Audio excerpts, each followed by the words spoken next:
शुक्लाम्बरधरम् विष्णुम् शशिवर्णम् चतुर्भुजम् प्रसन्नवदनम् ध्यायेत् सर्वविघ्नोपशान्तये व्यासम् वसिष्ठनप्तारम् शक्तेः पौत्रमकल्मषम् पराशरात्मजम् वन्दे शुकतातम् तपोनिधिम् व्यासाय विष्णुरूपाय व्यासरूपाय विष्णवे नमो वै ब्रह्मनिधये वासिष्ठाय नमो नमः अविकाराय शुद्धाय नित्याय परमात्मने सदैकरूपरूपाय विष्णवे सर्वजिष्णवे यस्य स्मरणमात्रेण जन्म संसारबन्धनात् विमुच्यते नमस्तस्मै विष्णवे प्रभविष्णवे ॐ नमो विष्णवे प्रभविष्णवे श्रीवैशम्पायन उवाच श्रुत्वा धर्मानशेषेण पावनानि च सर्वशः युधिष्ठिरः शान्तनवम् पुनरेवाभ्यभाषत युधिष्ठिर उवाच किमेकम् दैवतम् लोके किम् वाप्येकम् परायणम् स्तुवन्तः कङ्कमर्चन्तः प्राप्नुयुर्मानवा शुभम् को धर्मः सर्वधर्माणाम् भवतः परमो मतः किम् जपन्मुच्यते जन्तुर्जन्म संसारबन्धनात्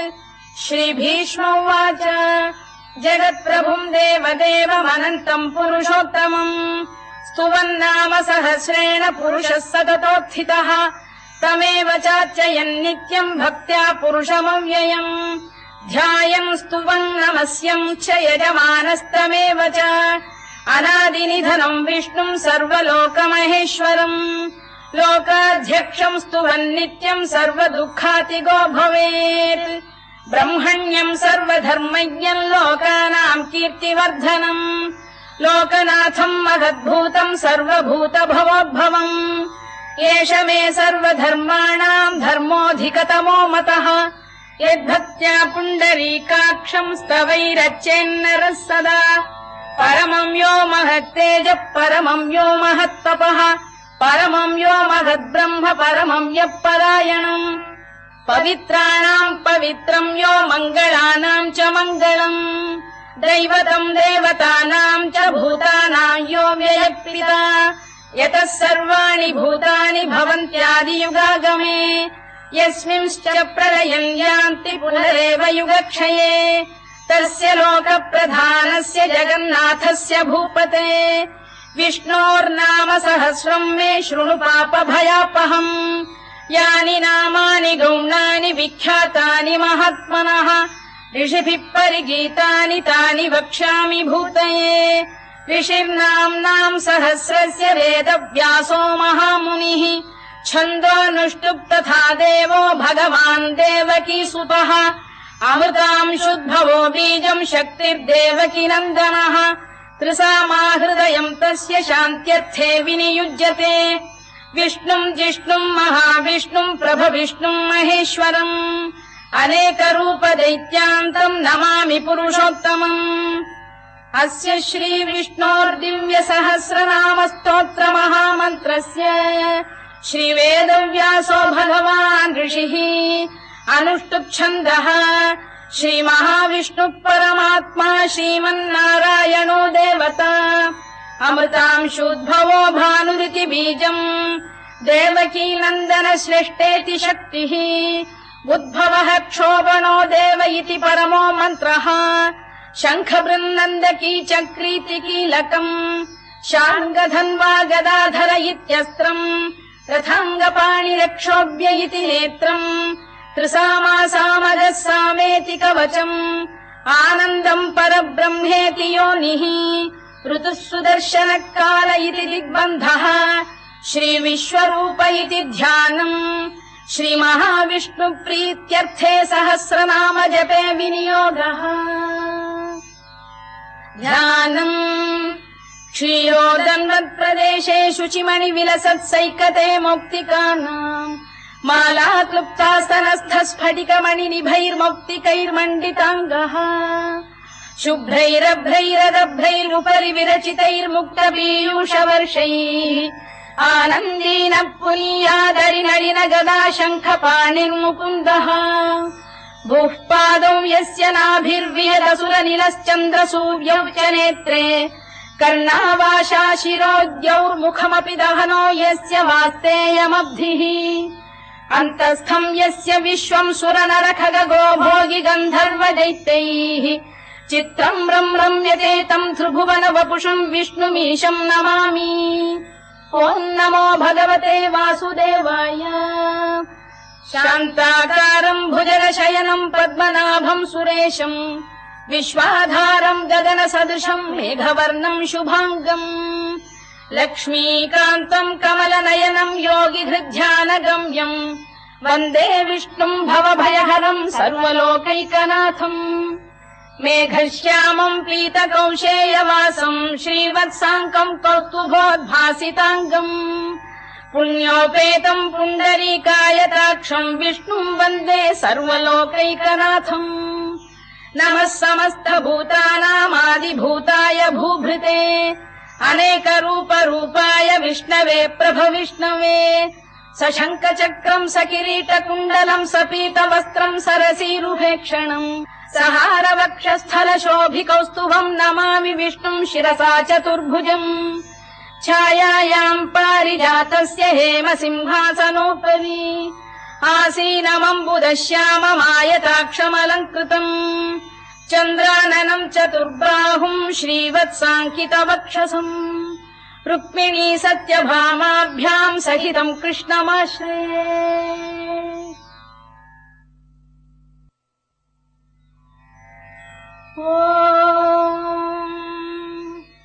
विश्वम् विष्णुर्वषत्कारो भूतभव्य भवत्प्रभुः भूतकृद्भूतभृद्भावो भूतात्मा भूतभावनः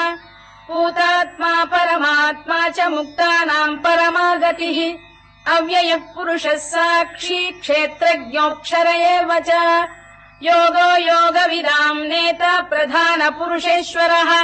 नारसिंहवपुः श्रीमान् केशवः पुरुषोत्तमः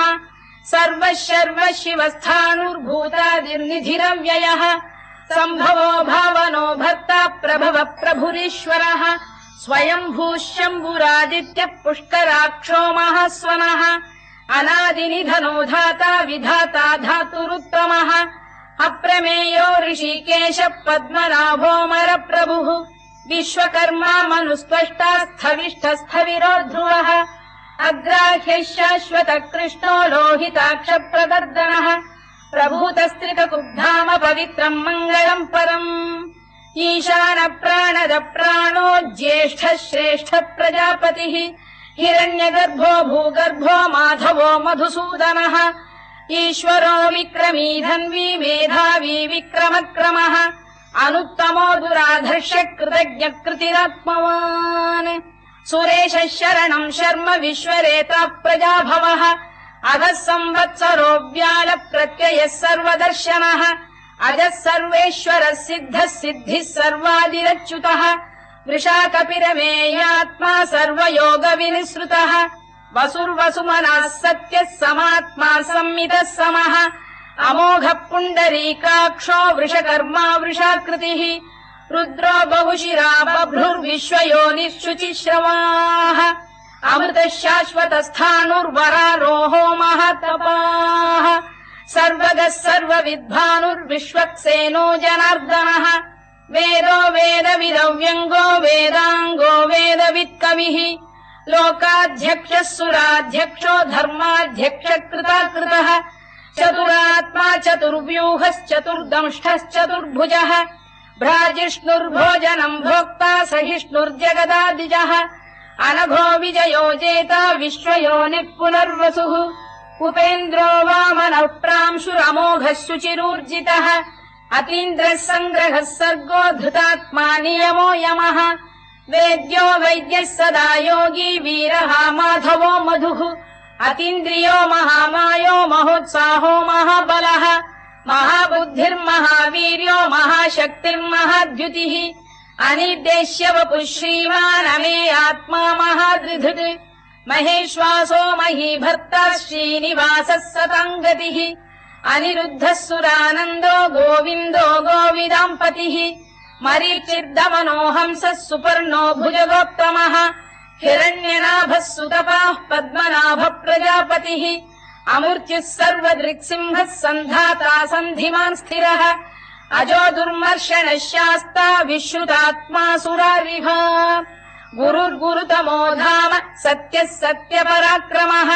निमिषो निमिषस्रग्वी वाचस्पतिरुदारधीः अग्रणी ग्रामणी श्रीमान् न्यायो नेता समीरणः सहस्रमूर्धा विश्वात्मा सहस्राक्षः सहस्रपात् आवर्तनो निवृत्तात्मा संवृतः सम्प्रमर्दनः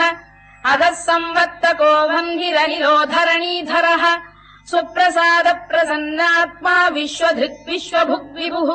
सत्कर्ता सत्कृतः साधुर्जह्नुर्नारायणो नरः असङ्ख्येयो प्रमेयात्मा विशिष्टः शिष्टकृच्छुचिः सिद्धार्थ सिद्ध सङ्कल्पः सिद्धिदः सिद्धिसाधनः वृषाही वृषभो विष्णुर्वृषपर्वा वृषोदरः वर्धनो वर्धमानश्च विविक्तः श्रुतिसागरः सुभुजो दुर्धरो वाग्मी महेन्द्रो वसुदो वसुः नैकरूपो बृहद्रूपः शिपिविष्टप्रकाशनः ओजस्तेजोद्युतिधर प्रकाशात्मा प्रतापनः वृद्धस्पष्टाक्षरो मन्त्रश्चन्द्रांशुर्भास्करद्युतिः अमृतांशुद्भवो भानुः शशबिन्दुः सुरेश्वरः औषधम् जगतः सेतुः सत्यधर्मपराक्रमः भूतभव्यभवन्नाथ पवनः पावनो नरः कामः कामकृत्कान्तः कामः कामप्रदप्रभुः युगादिकृद्युगावर्तो नैकमायो महाशनः अदृश्यो व्यक्तरूपश्च सहस्रजिदनन्तजित् इष्टो विशिष्टः शिष्टेष्टः शिखण्डी नघुषो वृषः क्रोधः क्रोधकृत्कर्ता विश्वबाहुर्महीधरः अच्युत प्रथित प्राण प्राणदो वासवानुजः अपां निधिरधिष्ठानमप्रमत्त प्रतिष्ठितः स्कन्द स्कन्दधरो धुर्यो वरदो वायुवाहनः वासुदेवो बृहद्भानुरादिदेवः पुरन्दरः अशोकस्तारणस्तारः शूरः शौरिर्जनेश्वरः अनुकूलः शतावर्तः पद्मी पद्मनिभेक्षणः पद्मनाभोरविन्दाक्षः पद्मगर्भः शरीरभृत् महर्धिर्वृद्धो वृद्धात्मा महाक्षो गरुडध्वजः अतुलः शरभो भीमः समयज्ञो हविर्हरिः सर्वलक्षणलक्षण्यो लक्ष्मीवान् समितिञ्जयः विक्षरो रोहितो मार्गो हेतुर्दामोदरः सः महीधरो महाभागो वेगवानमिताशनः उद्भवः क्षोभणो देवः श्रीगर्भः परमेश्वरः करणम् कारणम् कर्ता विकर्ता गहनो गुहः व्यवसायो व्यवस्थानः संस्थानस्थानदो ध्रुवः परधिः परमस्पष्टः तुष्टः पुष्टः शुभेक्षणः रामो विरामो विरतो मार्गो नेयोनयोनयः वीरः शक्तिमताम् श्रेष्ठो धर्मो धर्मविदुत्तमः वैकुण्ठः पुरुष प्राण प्राणद प्रणव पृतुः हिरण्यगर्भः शत्रुघ्नो व्याप्तो वायुरधोक्षजः ऋतुः सुदर्शनकालः परमेष्ठी परिग्रहः उग्रः संवत्सरो दक्षो विश्रामो विश्वदक्षिणः विस्तारस्थावरस्थाणुप्रमाणम् बीजमव्ययम् अर्थोऽनर्थो महाकोशो महाभोगो महाधनः अनिर्विण्णस्थविष्ठो भूर्धर्मयूपो महामखः नक्षत्रनेमिर्नक्षत्री क्षमः क्षामः समीहनः यज्ञयुज्यो महेद्यश्च क्रतुः सत्रम् सताम् गतिः सर्वदर्शी विमुक्तात्मा सर्वज्ञो ज्ञानमुत्तमम् सुव्रतः सुमुखः सूक्ष्मः सुघोषः सुखदः सुहृद् मनोहरो जितक्रोधो वीरबाहुर्विदारणः स्वापन स्ववशो व्यापी नैकात्मा नैककर्मकृत् वत्सरो वत्सलो वत्सी रत्नगर्भोधनेश्वरः धर्मकृद्धर्मकृद्धर्मी सदसक्षरमक्षरम् अविज्ञाता सहस्रांशुर्विधाता कृतलक्षणः गभस्तिनेमिः सत्तस्तः सिंहो भूतमहेश्वरः आदिदेवो महादेवो देवेशो देवभृद्गुरुः उत्तरो गोपतिर्गोप्ता ज्ञानगम्यः पुरातनः शरीरभूतभृद्भोक्ता कपीन्द्रो भूरि दक्षिणः सोमपो मृतपः सोमः पुरुजिः पुरुसत्तमः विनयो जयः सत्यसन्धो दाशार्हः सात्वताम् पतिः जीवो विनयिता साक्षी मुकुन्दोमित विक्रमः अम्भोनिधिरनन्तात्मा महोदधिशयोऽन्तकः अजो महार्घ स्वाभाव्यो जिता मित्र प्रमोदनः आनन्दो नन्दनो नन्दः सत्यधर्मा त्रिविक्रमः महर्षि कपिलाचार्य कृतज्ञो मेदिनीपतिः त्रिपदस्त्रिदशाध्यक्षो महाशृङ्गकृतान्तकृत् महावराहो गोविन्दः सुषेणः कनकाङ्गनी गुह्यो गभीरो गहनो गुप्तश्चक्रगदाधरः मेधास्वाङ्गो जितः कृष्णो दृढः सङ्कर्षणोच्युतः वरुणो वारुणो वृक्षः पुष्कराक्षो महामनाः भगवान् बलहानन्दी वनमाली हलायुधः आदित्यो ज्योतिरादित्यः सहिष्णुर्गतिसप्तमः सुधन्वाखण्ड परशुर्दारुणो द्रविणप्रदः दिवस्पृक् सर्वदृग्व्यासो वाचस्पतिरयो निजः त्रिसामासामगः साम निर्वाणम् भेषजम् भिषत् सन्न्यासकृच्छमः शान्तो निष्ठा शान्तिः परायणम् शुभाङ्गः शान्तिदः स्रष्टा कुमुदः कुवलेशयः गोहितो गोपतिर्गोप्ता वृषभाक्षो वृषप्रियः अनिवर्ती निवृत्तात्मा संक्षेप्ता क्षेमकृत् शिवः श्रीवत्सवक्षा श्रीवासः श्रीपतिः श्रीमताम्बरः श्रीरः श्रीशः श्रीनिवासः श्रीनिधिः श्रीविभावनः श्रीधर श्रीकर श्रेयः श्रीमान् लोकत्रयाश्रयः स्वक्षः स्वङ्गः शतानन्दो नन्दिर्ज्योतिर्गणेश्वरः विजितात्मा विधेयात्मा सत्कीर्तिश्छिन्न संशयः उदीर्णः सर्वतश्चक्षुरनीशः शाश्वतः स्थिरः भूषयो भूषणो भूतिर्विशोकः शोकनाशनः अर्चिष्मानर्चितः कुम्भो विशुद्धात्मा विशोधनः अनिरुद्धो प्रतिरथ प्रद्युम्नोमित विक्रमः कालनेमिनिहा वीरः शौरिः शूरजनेश्वरः त्रिलोकात्मा त्रिलोकेशः केशवः केशिहा हरिः कामदेवः कामपालः कामी कान्तकृतागमः अनिर्देश्य वपुर्विष्णुर्वीरोऽनन्तो धनञ्जयः ब्रह्मण्यो ब्रह्मकृद्ब्रह्मा ब्रह्म ब्रह्म विवर्धनः ब्रह्म विब्राह्मणो ब्रह्मी ब्रह्मज्ञो ब्राह्मणप्रियः महाकमो महाकर्मा महातेजा महोरगः महाक्रतुर्महायज्वा महायज्ञो महाहविः स्तव्यस्तव प्रियस्तोत्रम् स्तुतिस्तोतारणप्रियः पूर्णः पूरयिता पुण्यः पुण्यकीर्तिरनामयः मनोजवस्तीर्थकरो वसुरेता वसुप्रदः वसुप्रदो वासुदेवो वसुर्वसुमनाहविः सद्गतिः सत्कृतिः सत्ता सद्भूतिः सत्परायणः शूरसेनो यदुश्रेष्ठः सन्निवासः सुयामुनः भूतावासो वासुदेवः सर्वासु निलयो नलः दर्पः दर्पदो दृप्तो दुर्धरोऽथा पराजितः विश्वमूर्तिर्महामूर्तिर्दीप्तमूर्तिरमूर्तिमान् अनेकमूर्तिरव्यक्तः शतमूर्तिः शताननः एकोनैकः सबक्कः किम् यत्तत्पदमनुत्तमम् लोकबन्धुर्लोकनाथो माधवो भक्तवत्सलः सुवर्णवर्णो हेमाङ्गो वराङ्गश्चन्दनाङ्गदी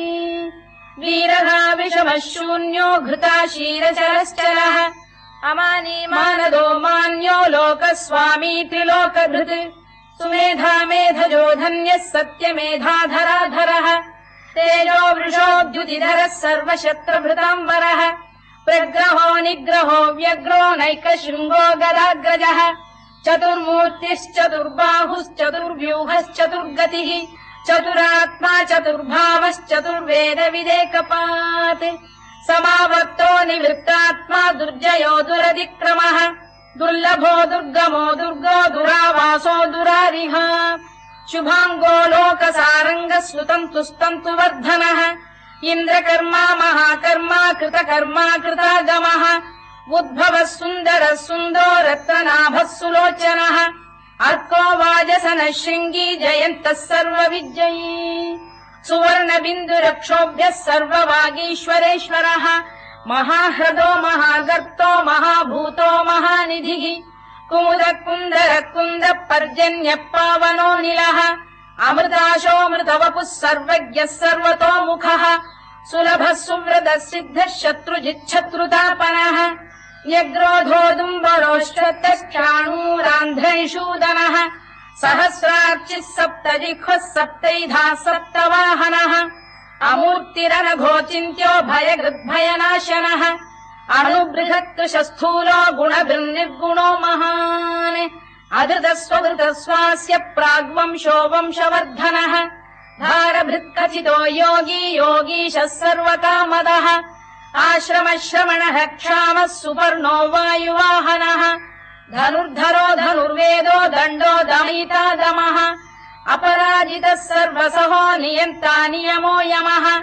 सत्त्ववान् सात्विकः सत्यः सत्यधर्मपरायणः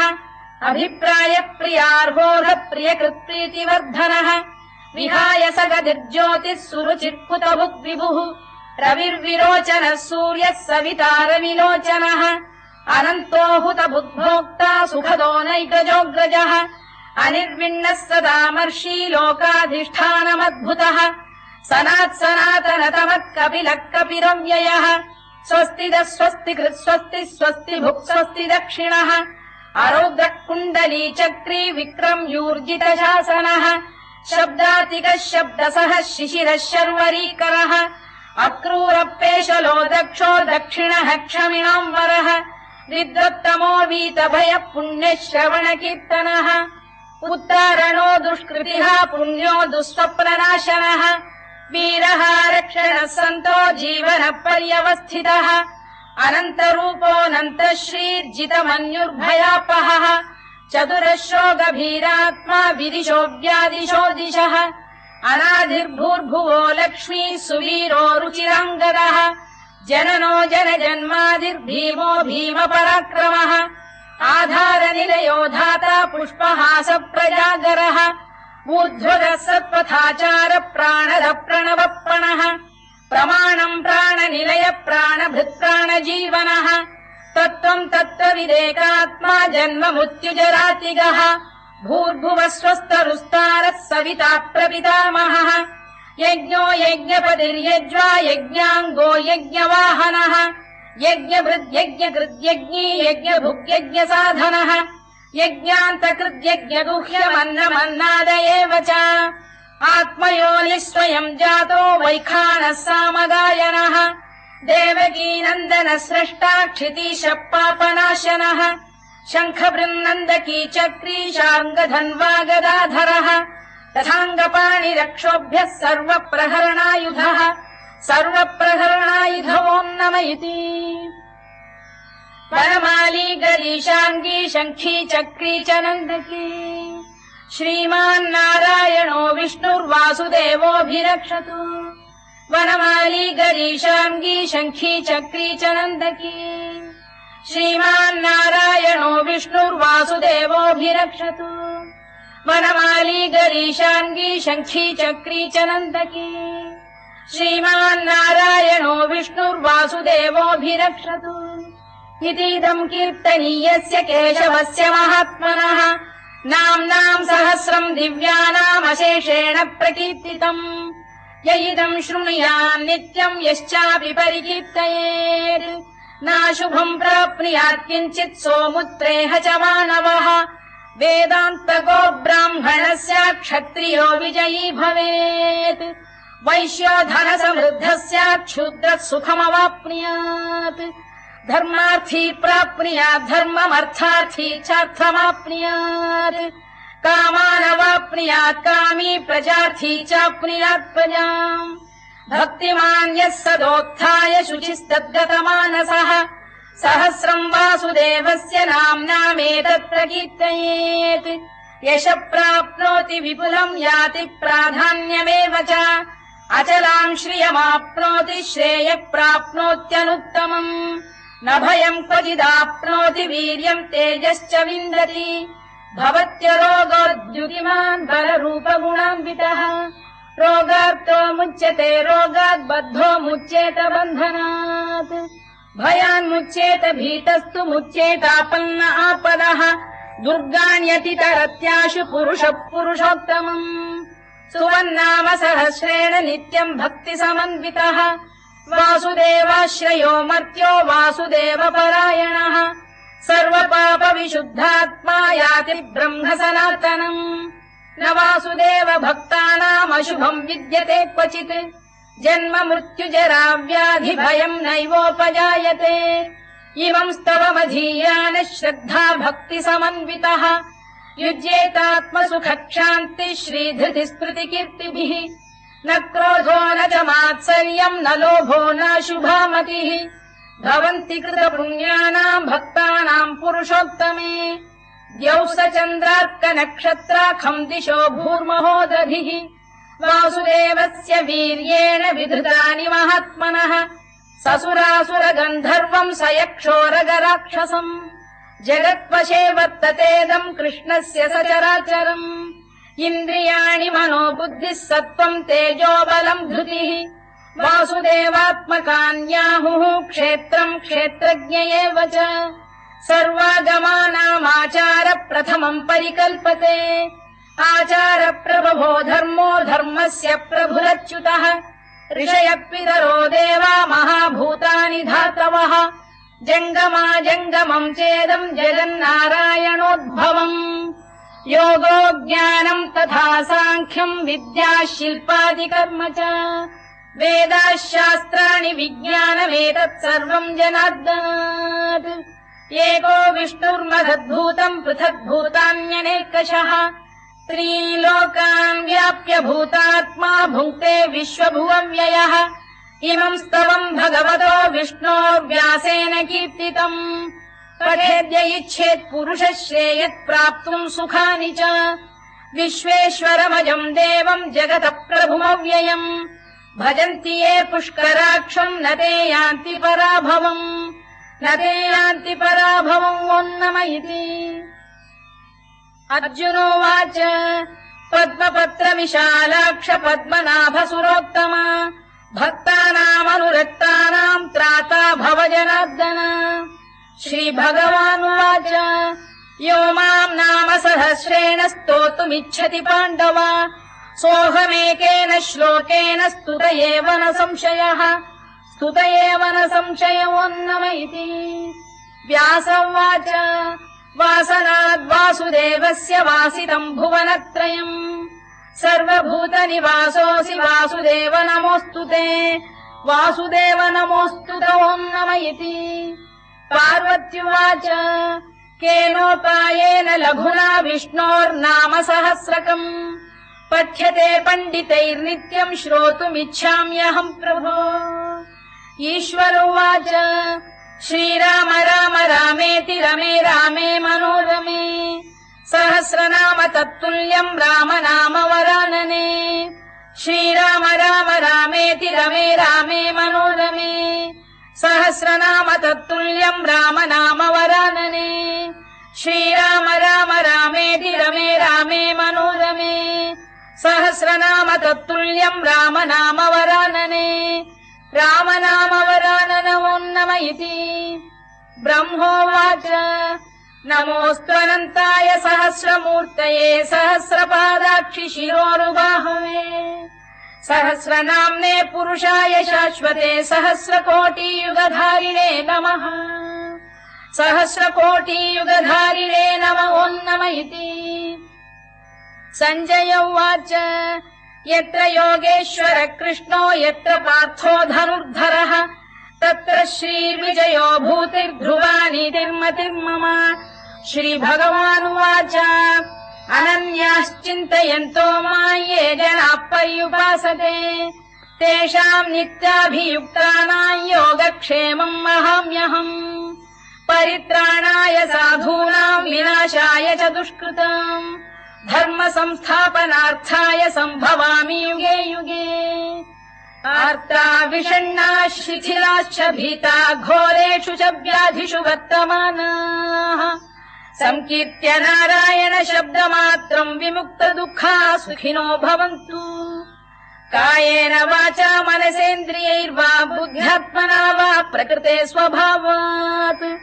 करोमि यद्यत् सकलम् परस्मै नारायणायेति समर्पयामि।